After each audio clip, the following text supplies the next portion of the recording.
দাঁত ই ই, ইয়ে কি সুন্দর দাঁত দেখো, কি সুন্দর দাঁত। ইয়াও ইয়াও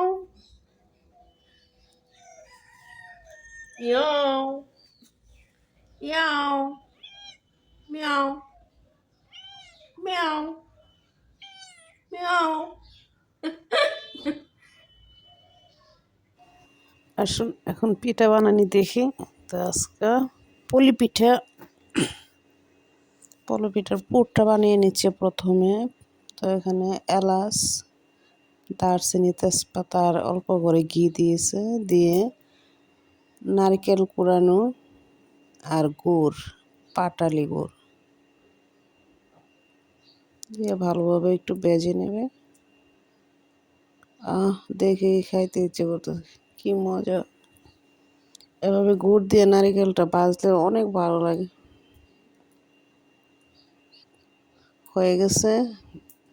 তো এখন পিঠা বানানোর জন্য এখানে 1 কাপ পানি আর অল্প করে লবণ দিয়ে দিছে। তো চালের গুঁড়াটা ভালোভাবে সিদ্ধ করে নিতে হবে, যেন পিঠাটা, আর ভালোভাবে সিদ্ধ করে নিলে পিঠাটা সুন্দর হয়, নাহলে ফেটে ফেটে যায়।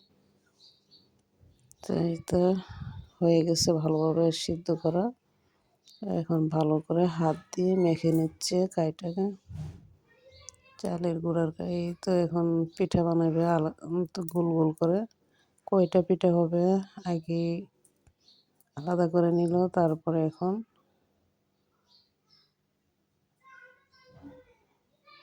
আমার কাছে এই কাটার এটা নেই, আমি গ্লাস দিয়ে কাটবো, স্টিলের যে গ্লাস আছে ওইটা দিয়ে কাটবো। কি সুন্দর করে বানাইতেছে পুলি পিঠা। শীতের পিঠা কত যে ভালো লাগে খেতে, শীত আসলে পিঠা খাইতে ইচ্ছে করে। এই তো অনেক সুন্দর করে বানাইতেছে। তো আর শীতের মধ্যে পুলি পিঠা খাবেন না, এটা তো হতেই পারে না, শীত আসলে পুলি পিঠা খেতে হয়। তো এখন সিদ্ধ করে নেবে উপরে একটা রাইস কুকারের,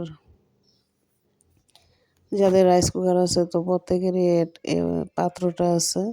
তো রাইস কুকারের যে উপরের পাতিলটা ওইটা দিয়ে এভাবে এখন সিদ্ধ করে নেবে। তো হয়ে যাবে পুলি পিঠা।